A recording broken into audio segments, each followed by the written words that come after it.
যারাই আমাদের সাথে আসবেন তাদের প্রতি আমাদের বার্তা স্পষ্ট।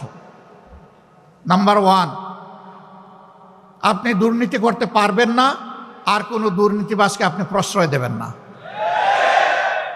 নাম্বার 2, সমাজের সকল ক্ষেত্রে সকলের জন্য সমান বিচার নিশ্চিত করা হবে। কোনো রাজনীতিবিদ বিচারের দিকে তাকাতে পারবেন না, হস্তক্ষেপ করতে পারবেন না। নাম্বার 3, সকল জঞ্জালের কবর রচনা করার জন্য জনগণ যে সংস্কারের দিকে তাকিয়ে আছে, সেই সংস্কারের সমস্ত সুপারিশমালাকে বাস্তবায়ন করার প্রতিশ্রুতি দিতে হবে। এই 3 প্রতিশ্রুতিতে যারা একমত হবেন, মোস্ট ওয়েলকাম, আসেন আমরা সবাই মিলে দেশ গড়ব ইনশাআল্লাহ। সব ধর্ম, সব দল, সব জাতি মিলে ঐক্যবদ্ধ বাংলাদেশ নিয়ে আমরা সামনে এগিয়ে যাব। সেই ঐক্যবদ্ধ বাংলাদেশ ইনশাআল্লাহ শুধু বাংলাদেশকে রাস্তা দেখাবে না, ইনশাআল্লাহ সেই বাংলাদেশ দুনিয়ার বহু দেশকে রাস্তা দেখাবে ইনশাআল্লাহ। সেই দিনটির অপেক্ষায় আমরা লড়ে যাব। আমরা আমাদের জায়গা থেকে সর্বোচ্চটা দিয়ে যাব। আল্লাহ রাব্বুল আলামিন আমাদেরকে সাহায্য করুন, আল্লাহ রাব্বুল আলামিন আমাদেরকে রহম করুন, এবং আল্লাহ রাব্বুল আলামিন তার নিজের জন্য খালেসভাবে আমাদেরকে কবুল করুন। অনেকে সংখ্যা গুণে বলছেন আমরা এত কোটি এত লক্ষ যুবককে কর্মসংস্থান দিব, বাকিদের কি হবে? বলছেন বাকিদেরকে ভাতা দেবেন। আমরা আমাদের যুবকরা কারো কাছ থেকে বেকার ভাতা গ্রহণ করুক তা দেখতেও চাই না, শুনতেও চাই না। প্রতিটি যুবকের হাতকে দেশ গড়ার কারিগরের হাতে পরিণত করতে চাই। প্রত্যেকটি হাতে কাজ তুলে দিতে চাই, বেকার ভাতা নয়। বেকার ভাতার পরিবর্তে এরাই দেশে সকল ক্ষেত্রে বিপ্লব সাধন করবে, সেই বিপ্লবের বাণী তাদের মুখে পৌঁছে দিতে চাই, শক্তি তাদের বুকে তুলে দিতে চাই, আর তাদের হাতে কাজ তুলে দিতে চাই। সম্মানিত বন্ধুগণ, তোমরা তৈরি হও, ইনশাআল্লাহ তোমরা পারবা। আমরা তোমাদের সাথে আছি। আমি বরাবর বলি, চুল দাড়ি সাদা দেখে ভুল বুঝবা না, তোমাদের চাইতে আমরা কম যুবক না। আমার সাথে তোমাদের অনেক সহকর্মী কাজ করতে গিয়ে মাঝে মাঝে তাদের বিশ্রাম নেওয়া লাগে। আমি বলি, ছোট্ট এই জীবনে বিশ্রাম নেওয়ার অবকাশ কোথায়? বিশ্রাম আল্লাহ তাআলা আমাদের কিসমতে কপালে রাখলে ইনশাআল্লাহ পরম প্রশান্তিতে নেব। কিন্তু এটি এই দুনিয়া নয়, এই দুনিয়া বুকের নয়, এই দুনিয়া ত্যাগের ইনশাআল্লাহ। বাংলাদেশ জামাতে ইসলামী, ইসলামী সংগঠন সমূহ এবং দেশপ্রেমিক অন্যান্য সংগঠনকে সাথে নিয়ে সেই ইনসাফের ত্যাগের বাংলাদেশ করতে চায়। আজকের এই সম্মেলনে আমাকে এখানে কথা বলার সুযোগ করে দেওয়ার জন্যে আরেকবার ইসলামী ছাত্র শিবিরকে অন্তরের অন্তঃস্থল থেকে ধন্যবাদ, গভীর কৃতজ্ঞতা জানিয়ে আমার বক্তব্য এখানেই শেষ করছি। আল্লাহ হাফিজ। বাংলাদেশ জিন্দাবাদ, বাংলাদেশ ইসলামী ছাত্র শিবির জিন্দাবাদ। আসসালামু আলাইকুম ওয়া রাহমাতুল্লাহ। ইসলামী ছাত্র শিবিরের প্রতিষ্ঠাই হয়েছিল এই বাংলাদেশকে সন্ত্রাসমুক্ত, চাঁদাবাজমুক্ত, দুর্নীতিমুক্ত নেতৃত্বের পরিবর্তন করে একদল আদর্শ, সৎ, দক্ষ, যোগ্য, চরিত্রবান নেতৃত্ব তৈরি করা। আলহামদুলিল্লাহ, ইসলামী ছাত্র শিবির সেই কাজটি যথারীতিভাবে চালিয়ে যাচ্ছেন। ইসলামী ছাত্র শিবির হাজারো জুলুম, নির্যাতন, শাহাদাতের সিঁড়ি বেয়ে ইসলামী ছাত্র শিবির আজ বাংলাদেশের সর্ববৃহৎ ছাত্র সংগঠনে পরিণত হয়েছে।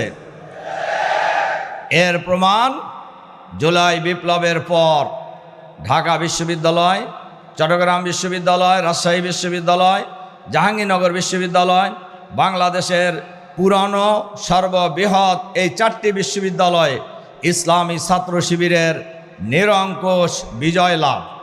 এ দ্বারা বোঝা যায় ইসলামী ছাত্র শিবির ছাত্রদের মাঝে জনপ্রিয় এবং সর্ববৃহৎ ছাত্র সংগঠন। আলহামদুলিল্লাহ, স্বাধীনতা লাভ এবং এর আগেও একসাথে এই 4টি বিশ্ববিদ্যালয়ে কোনো সময় একটি দল বিজয়ী হতে পারেনি। Islami Chhatra Shibir, this is the first time Islami Chhatra শিবির একসাথে এই বড় 4টি বিশ্ববিদ্যালয়ে বিজয় লাভ করেছে। আমি ছাত্র শিবিরকে বলবো, এই বিজয় শুধু এখানেই থামলে হবে না। আমরা বাংলাদেশকে বিজয় করতে চাই, আমরা বাংলাদেশের মানুষকে বিজয় করতে চাই, আমরা বাংলাদেশে আদর্শ চরিত্রবান নেতৃত্ব তৈরি করার, নেতৃত্ব সাপ্লাই দেওয়ার যে কারখানা হিসাবে আমরা ভূমিকা পালন করছি। আগামী দিনের বাংলাদেশ হবে ইসলামের বাংলাদেশ, আগামী দিনের বাংলাদেশ হবে দুর্নীতিমুক্ত বাংলাদেশ ইনশাআল্লাহ। এর সাথে সাথে আরেকটি কথা বলি, আমার কথা শেষ করতে চাই। জুলাই বিপ্লব হলেও আধিপত্যবাদী শক্তির ষড়যন্ত্র, তাদের থাবা এখনো বন্ধ হয়নি। বাংলাদেশে যারা আধিপত্যবাদী শক্তির দোসর রয়েছে, তারা আবার এই আধিপত্যবাদী বিরোধী শক্তিকে নির্মূল করার কাজে লেগে গেছে। এজন্য এর অন্যতম উদাহরণ হলো শরীফ ওসমান হাদির নৃশংস হত্যাকাণ্ড। আমরা আজকে জুলাই যুদ্ধের সাথীরা এবং যারা সমর্থক, যারা মনে প্রাণে আমরা জুলাই যুদ্ধকে, জুলাই বিপ্লবকে মনে প্রাণে ধারণ করি, দল মত জাতি বর্ণ ধর্ম নির্বিশেষে ঐক্যবদ্ধ হতে হবে। আমরা আধিপত্যবাদী শক্তিকে এই বাংলাদেশে আগামী দিনে চিরদিনের জন্য পরাজিত করব ইনশাআল্লাহ। সেই প্রত্যয় ব্যক্ত করে আপনাদের প্রতি আবারও আন্তরিক মোবারকবাদ জানিয়ে, শুভেচ্ছা জানিয়ে আমার বক্তব্য এখানেই শেষ করছি। আল্লাহ হাফেজ। বাংলাদেশ জিন্দাবাদ, বাংলাদেশ ইসলামী ছাত্র শিবির জিন্দাবাদ। আসসালামু আলাইকুম রহমতুল্লাহ। It is an immense honor and privilege for me to stand before you today. I bring with me the prayers, the love, the wishes of Jannah from your brothers and sister in Sri Lanka. Assalamu alaikum wa rahmatullahi wa barakatuh.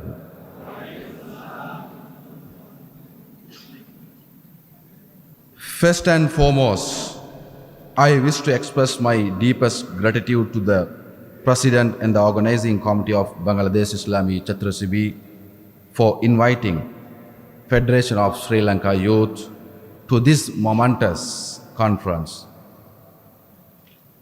Standing before this dynamic and energetic crowd, I did not just see the students or the youth. I see the architect of new Bangladesh. I see the future leader of the Ummah. I thank you all for investing your time, your intellect, your wealth, even your life in the service of Allah subhanahu wa ta'ala in this beautiful nation. Dear brothers, I come from Sri Lanka, a beautiful multicultural island. We are a nation where diverse religions and cultures have lived side by side for centuries. In this environment, Federation of Sri Lankan Youth was established in 1954. For 17 years, in other words, 7 decades, our mission has been clear: to guide the Muslim community toward a comprehensive and moderate understanding of Islam. We believe Islam is not just a set of rituals, but a complete way of life that champions justice, transparency, and democratic principles. Our priority has always been the holistic betterment of society. We work tirelessly to promote social welfare and alleviate poverty, foster mutual understanding and peaceful coexistence with all communities, and contribute actively to the growth of our nation.